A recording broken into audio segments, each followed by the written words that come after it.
समस्त को नमस्कार। Praise the Lord. प्रिय भाई भौणी माने एक क्रिस्टियन चैनल देखते बार मु आपण मान को स्वागत करे। प्रथम थर जदि आपण माने मो चैनल देखि अछंती सर्वप्रथमे लाइक करंतु, शेयर करंतु एवं सब्सक्राइब करंतु। प्रिय प्रभु को लोक माने आज आपण को निकट रे गुटे टॉपिक नै कि नासी अछि बाइबल पढ़िवा सठिक नियम। आमे केमिति बाइबल पढ़िले आमे जानि परिबा। सेति पाई प्रिय भाई ओ भौणी माने आपण को निकट रे ए टॉपिक नै कि नासी अछि। ए टॉपिक रे ए टू जेड पर्यंत आपण माने जानि परिबे। बाइबल पढ़िवा समय रे आपण को जदि नुआ विश्वासी हेतिले आपण माने आदि पुस्तक रु प्रकाशित पुस्तक पर्यंत निश्चित रे पढ़ंतु।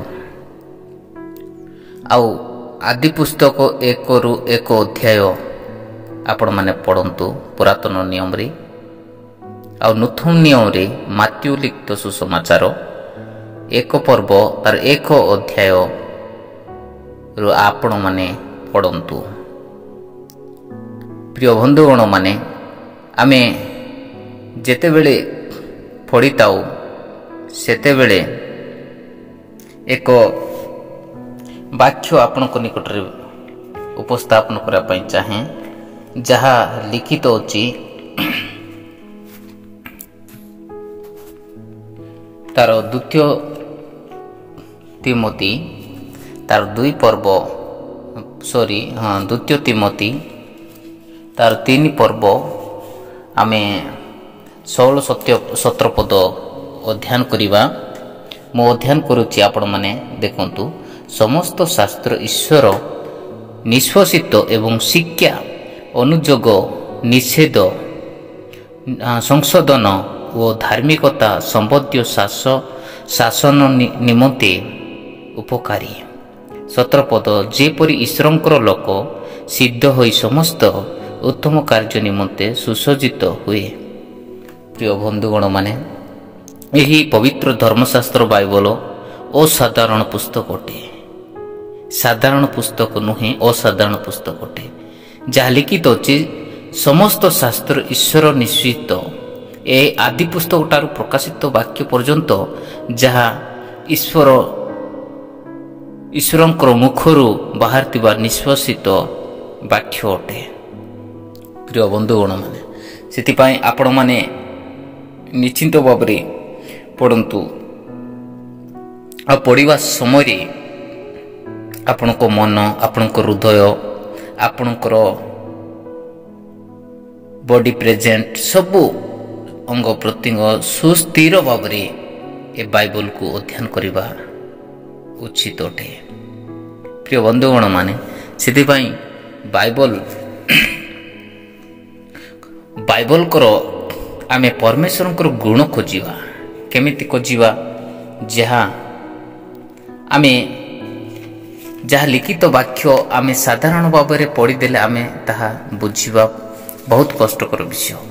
सेति पई प्रिय बंधुगण माने मो आपनको निकट रे उदाहरण स्वरूप एक पुस्तक मु पढ़िकिना आपनको निकट रे मु जणाउची जहाँ नूतन नियम रे अछि। जहाँ कि प्रथम जोहन तार 1 पर्व 5 पदरु तार 10 पद पर्यंत आपण माने पैसेज अनुसार थरे नुहे 2 थर नुहे आपण माने 6 थर पर्यंत ए वाक्य को आपण पढ़ंतु। ईश्वरंकर गुण बा परमेश्वरंकर गुण खोजिबा को पड़िबो। निहाती निश्चित भाव में आपण माने खोजंतु। देखंतु वाक्य ले ए प्रकार लेखा हैछि आम्भे माने ताहांको ठारे जो संवाद सुनियोचु ओ तुम मानकु जणायोचु ताहा एही ईश्वर ज्योति स्वरूप आउ ताहांको ठारे अंधकार लेश नाही। ताहांको सहित आमानंकर सौभाग्यता अछि। यह कही जदि आम्भे माने अंधकार रे आचरण करू ତାହେଲେ ଆମ୍ଭେମାନେ ମିଥ୍ୟାବାଦୀ ଆଉ ସତ୍ୟ ଆଚରଣ କରୁନଥାଉ। କିନ୍ତୁ ସେ ଯେପରି ଜ୍ୟୋତିର୍ନିବାସୀ ଆମ୍ଭେମାନେ ଯଦି ସେହିପରି ଜ୍ୟୋତିରେ ଆଚରଣ କରୁ, ତେବେ ଆମ୍ଭମାନଙ୍କର ପରସ୍ପର ସହଭାଗିତା ଅଛି। ପୁଣି ତାହାଙ୍କ ପୁତ୍ର ଯୀଶୁଙ୍କ ରକ୍ତ ସମସ୍ତ ପାପରୁ ଆମମାନଙ୍କୁ ପରିଷ୍କାର କରେ। ଆମ୍ଭମାନଙ୍କର ପାପ ନାହିଁ ଏହା ଯଦି କହୁ, ତାହେଲେ ଆପଣ ଆପଣାକୁ ପ୍ରବଞ୍ଚନା କରୁ, ପୁଣି ଆମ୍ଭମାନଙ୍କଠାରେ ସତ୍ୟ ନାହିଁ। ଯଦି ଆମ୍ଭେମାନେ ଆପଣା ପାପ ସ୍ୱୀକାର କରୁ, ତେବେ ସେ ଆମମାନଙ୍କର ପାପ କ୍ଷମା କରିବାକୁ ଓ ସମସ୍ତ ଧର୍ମରୁ ଆମ୍ଭମାନଙ୍କୁ ପରିଷ୍କାର କରିବାକୁ ବିଶ୍ୱସ୍ତ ଓ ନ୍ୟାୟବାନ ଅଟନ୍ତି। ଆମ୍ଭେମାନେ ପାପ କରିନାହୁଁ ଏହା ଯଦି କହୁ, ତାହେଲେ ଆମ୍ଭେମାନେ ତାହାଙ୍କୁ ମିଥ୍ୟାବାଦୀ କରୁ, ପୁଣି ତାହାଙ୍କ ବାକ୍ୟ ଆମମାନଙ୍କଠାରେ ନାହିଁ। ପ୍ରିୟ ବନ୍ଧୁଗଣମାନେ, ଆପଣଙ୍କ ନିକଟରେ ପ୍ରଥମ ଜହନ ତାର 1 ପର୍ବ ତାର 5 ପଦରୁ 10 ପଦ ପର୍ଯ୍ୟନ୍ତ ମୁଁ ପଢ଼ିଲି। ଏ ବାକ୍ୟରେ ଆମେ ଈଶ୍ୱରଙ୍କର ଗୁଣକୁ ଯିବାକୁ ପଡ଼ିବ। ପ୍ରଥମରେ ଦେଖିବାକୁ ପାଉଛୁ ଜ୍ୟୋତି। ପ୍ରଥମରେ ଜ୍ୟୋତି, ପରମେଶ୍ୱରଙ୍କ ଠାରେ ଅନ୍ଧକାର ନାହିଁ। ଜ୍ୟୋତି ଆଲୋକ ବା ସଦାସର୍ବଦା ପରମେଶ୍ୱର ଆଲୋକ ଅଟନ୍ତି ବା ଜ୍ୟୋତି ଅଟନ୍ତି। ଆଉ ଦ୍ୱିତୀୟରେ ଦେଖୁଛୁ ସିଦ୍ଧ, ଯେଉଁମାନେ ପରମେଶ୍ୱରଙ୍କ ଠାରେ ରୁହନ୍ତି ଏବଂ ପରମେଶ୍ୱରଙ୍କୁ ବିଶ୍ୱାସ କରନ୍ତି, ସିଦ୍ଧ କରନ୍ତି ବା ଶୁଦ୍ଧ କରନ୍ତି।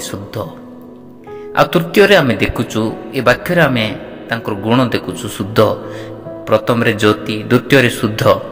ପାପ, ଈଶ୍ୱରଙ୍କ ଠାରେ କୌଣସି ପାପ ନାହିଁ, କୌଣସି ପାପ ଲେଶ ନାହିଁ। ସେ ନିଷ୍କଳଙ୍କ ନିଷ୍ପାପୀ।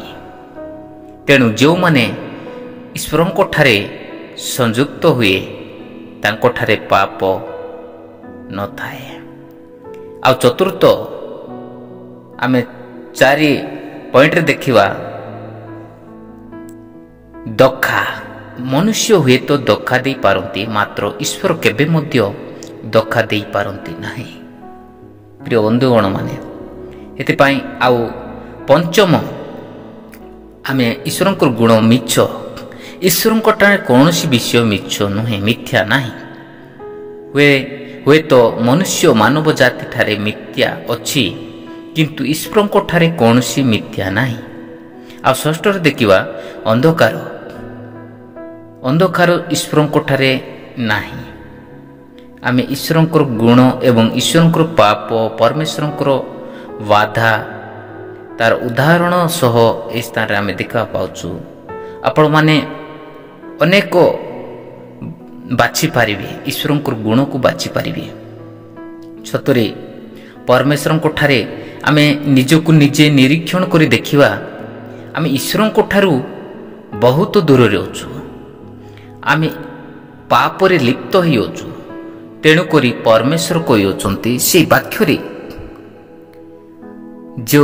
ଯାହା ଲେଖା ହେଇଛି 7 ପଦରେ, କିନ୍ତୁ ସେ ଯେପରି ଜ୍ୟୋତିର୍ନିବାସୀ ଆମ୍ଭେମାନେ ଯଦି ସେହିପରି ଜ୍ୟୋତିରେ ଆଚରଣ କରୁ, ତେବେ ଆମ୍ଭମାନଙ୍କର ପରସ୍ପର ସହଭାଗିତା ଅଛି।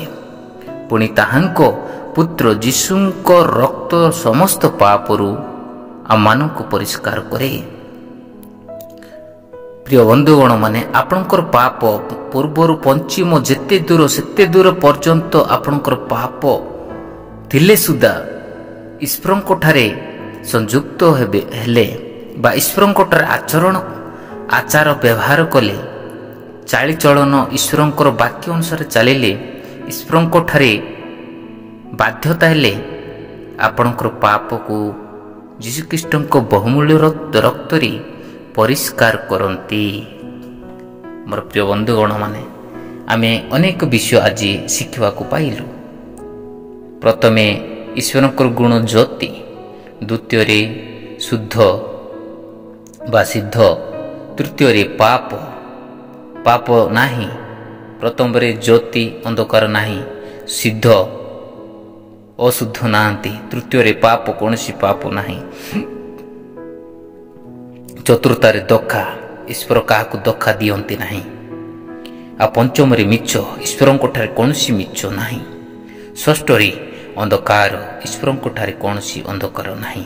ମୋର ପ୍ରିୟ ଭାଇ ଓ ଭଉଣୀମାନେ, ବାପା ମା, ପିଲା ସମସ୍ତେ ଆପଣମାନେ ଏ ବାକ୍ୟ ନିଶ୍ଚିତ ଭାବରେ ଶୁଣିଅଛନ୍ତି ଏବଂ ଜାଣିଅଛନ୍ତି। ପ୍ରଭୁ ଆପଣଙ୍କୁ ମୋତେ ଏହି ବାକ୍ୟ କଥା କହିଥିବାରୁ ସମସ୍ତଙ୍କୁ ଆଶୀର୍ବାଦ କରନ୍ତୁ। ଆମେନ୍, ଆମେନ୍।